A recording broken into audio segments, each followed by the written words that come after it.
खान साहब जो है, मुझे यूँ लगता है सुबह चाय मांगने की बजाय पहला सवाल ये पूछते हैं पाकिस्तान डिफ़ॉल्ट हो गया कि नहीं, क्योंकि उनकी जितनी प्रेस कॉन्फ्रेंसेज हैं, उनकी जितनी गुफ्तगू है, उनकी जितनी तकरीरें हैं, उनके जितने कौम से खिताब हैं, उस सब कुछ में उनका सबसे पहला सवाल भी यही है और सबसे बड़ा उनका आर्गूमेंट भी यही है कि पाकिस्तान डिफ़ॉल्ट कर जाएगा। जनाब ठीक है, पाकिस्तान डिफ़ॉल्ट करेगा या नहीं करेगा ये तो आने वाले वक्त में तय होगा, लेकिन पहले ज़रा आप थोड़ा सा अपना भी हिसाब दे लें। ऐसे वक्त में जब IMF आपसे ये कह रहा था कि आप 80 रुपये पेट्रोल की कीमत बढ़ाएं, आप जाते जाते 10 रुपये कम कर गए, कितना नुकसान हुआ पर लीटर? 90 रुपीज़। इस हुकूमत ने आके फिर 30 रुपये 2 दफ़ा बढ़ाए, 10 एक दफ़ा 80 तक ले गए, लेकिन इट वॉज टू लेट। सही, ठीक है। तो वो जो बारूदी सुरंगों की बातें करते हैं ना जी, वो बारूदी सुरंगें जो हैं, जो इकॉनमी पर नज़र रखते हैं, उनको नज़र आ रही हैं। अच्छा जी, एक तो ये बात हो गया। दूसरी बात ये है कि पाकिस्तान ने एक और जो मैं समझता हूँ गलती की है, वो ये है कि इन्होंने आंखें बंद करके इन्हिसार जो है वो डोमेस्टिकली फैसले करने की बजाय जो हमारे दोस्त ममालिक हैं उनके बास्केट में सारे अंडे रख दिए कि ये आएंगे, हमें पैसे देंगे, हमें बचा लेंगे। जो हमारे सबसे दरीना दोस्त हैं वो है सऊदी अरब। सऊदी अरब ने भी अब वो डिवोर्स के अंदर जो कॉन्फ्रेंस हुई है उसमें कह दिया है कि भाई साहब आज के बाद नो फ्री गैर मशरूत कर्जे, नो चैरिटी, आइंदा हम कर्जा आपको देंगे उन्हीं शराइत पर जिन शराइत पर दूसरे ममालिक दे रहे हैं। ठीक है। चाइना की तरफ से ऐसा तल्ख जवाब तो भी नहीं आया है, लेकिन कोई वाज़े उम्मीद भी नजर नहीं आ रही है। बस सिर्फ एक थोड़ा सा रिलीविंग स्टेटमेंट जो है वो अमेरिका के जो स्पोक्स पर्सन है उनकी तरफ से एक इशारा है। कमिटमेंट कोई नहीं है, कमिटमेंट नहीं है। वो ये कि जी हम पाकिस्तान को किसी मुश्किल में देखना नहीं चाहते हैं। हमने पहले भी पाकिस्तान की मदद की है, हम अब भी करेंगे, but there is no commitment. Okay. तो एज ऑफ टुडे सूरत हाल ये है कि हमें अपना घर ठीक करना पड़ेगा। ऐसे फैसले जो आज किए जा सकते हैं कर लेने चाहिए और नहीं डरना चाहिए इससे कि सियासी तौर पे कितना नुकसान होगा। ऐसा ना हो कि सियासी नुकसान भी हो और इकोनॉमिक तबाही भी हो जाए। I think that will be a bad choice. चलिए जनाब, आप फिर 2018 के इलेक्शन के नतीजे में आ गए, आपने हुकूमत बना ली और पूरी कौम को आपने ये कहा कि मेरे पास ऐसे ऐसे इकोनॉमिक अरिस्टोटल्स हैं।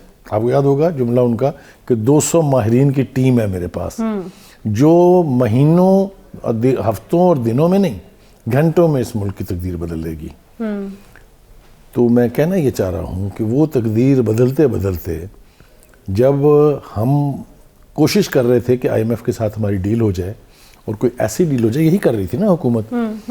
फिर जब उन्होंने देखा कि उनकी हुकूमत तो जा रही है, वोट ऑफ नो कॉन्फिडेंस पेश हो गया, तो उससे कुछ अर्सा पहले उसको एंटिसिपेट करते हुए उन्होंने IMF की उस डील के साथ क्या खिलवाड़ किया है वो इकॉनमी की ज़बान में अगर मैं आपको बताऊं तो सिवाय इसके कि वो बुनियाद रखने की कोशिश की गई कि पाकिस्तान डिफ़ॉल्ट कर जाए, आज भी हम पर जितने प्रेशर हैं IMF के, उन सब की वजह वो एग्रीमेंट है जो उस वक्त एग्री किया गया था और इस हुकूमत ने आके उसके ऊपर साइन करके अपने गले वो यानी तौल डाला है। मैं अर्ज करूँ, देखें ऐसे नहीं है, हमें ये बात पहले खुद समझ के अपने सामईन को समझानी पड़ेगी कि फैक्टर्स क्या हैं इसके पीछे।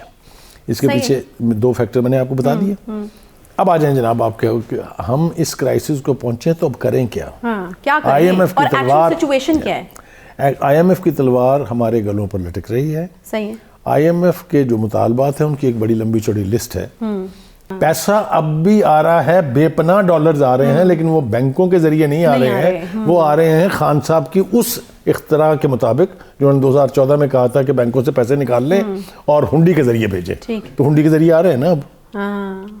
तो उससे हो क्या रहा है कि आपकी इकॉनमी खोखली होती जा रही है, नेशनल इकॉनमी, और लोगों को उससे कोई फर्क पड़ रहा है नहीं पड़ रहा है, ये तो बहुत बात की बात है। जब हम इस तरह के फैसले करते हैं और इस तरह की ख्वाहिशात करते हैं तो फिर उसकी कीमत जो है वो कौम को भुगतनी पड़ती है। एक तो ये हो गया। दूसरी बात ये कि करें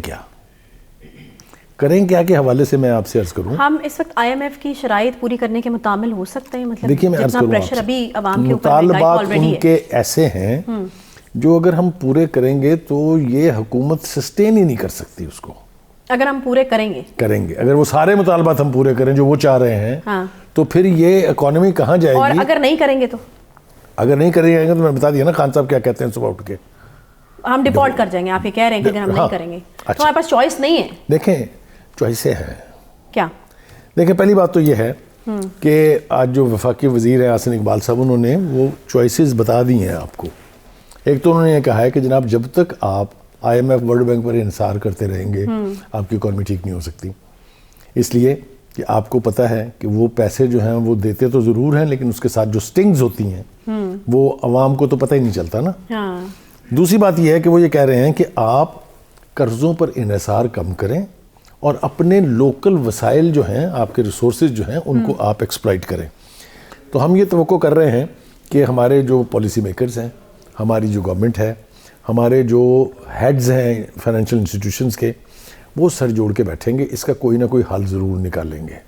इसका हल अगर ना निकला तो हम ना यहाँ के हैं और ना वहाँ के हैं। ये सबसे बड़ी ख़तरनाक बात मैं आपको बता रहा हूँ। अल्लाह ताला ज़िंदगी दे खान साहब को, उनकी ज़िंदगी में तो ये मुमकिन नहीं है।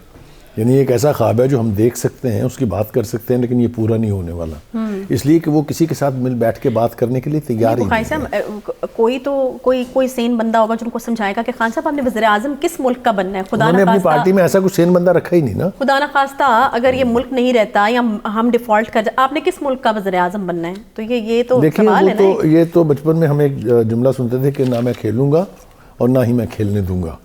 ये रवैया जो है, ये तो खैर इसको छोड़ देंगे तो सियासी बहस है ना।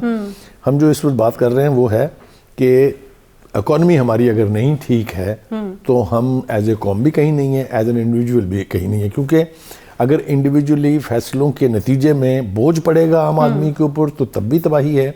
और अगर ये इकॉनमी नहीं संभलती है और आने वाले दिन जो है वो इससे भी मुश्किल तरीन होते जाएंगे। मेरा ख्याल ये है ज़ाती तौर पर, मेरा ज़ाती ख्याल ये है कि आपकी बात ठीक है कि ज़ाती इख्तिलाफात इस वक्त भुलाएं, फोकस करें पाकिस्तान की इकॉनमी के ऊपर, सारे मिल बैठें, सारे अगर हाथ में हाथ डाल के इसको ठीक करने के लिए तुलें तो नामुमकिन कुछ नहीं है। ये मुल्क वसाइल यहाँ कम नहीं है। मैं आपसे अर्ज़ करूँ कि मैं जब चाइना गया लास्ट टाइम, तो वहाँ का जो एक थिंक टैंक था इकॉनमी का, उसने कहा आपको पता है आपके मुल्क में कितनी, तो मैंने थोड़ा सा हौसला पैदा करके मैंने उन्हें कहा जी 17 से 18%। उनका आपके यहाँ इकॉनमी जो करप्शन है वो है 70%। 70%? हाँ। तो मैं हक्का बक्का रह गया, मैं कि आप क्या कह रहे हैं? उसने कहा इसलिए कि आपकी इकॉनमी डॉक्यूमेंटेड नहीं है और आपको पाकिस्तान में ये पता ही नहीं है कि किसके पास कितना पैसा बाहर के बैंकों में पड़ा हुआ है। तो वो ब्लैक इकोनॉमी की वो बात कर रहे थे कि वो अगर आपके मेन स्ट्रीम में आ जाए, ठीक है, तो आप लोगों से न सिर्फ ये कि कर्ज लेंगे नहीं, बल्कि आप इस पोजीशन में आ जाएंगे कि लोगों को कर्ज दें। एक छोटा सा यहाँ पे ब्रेक लेंगे, ब्रेक के बाद वापस आते हैं, साथ रहिए।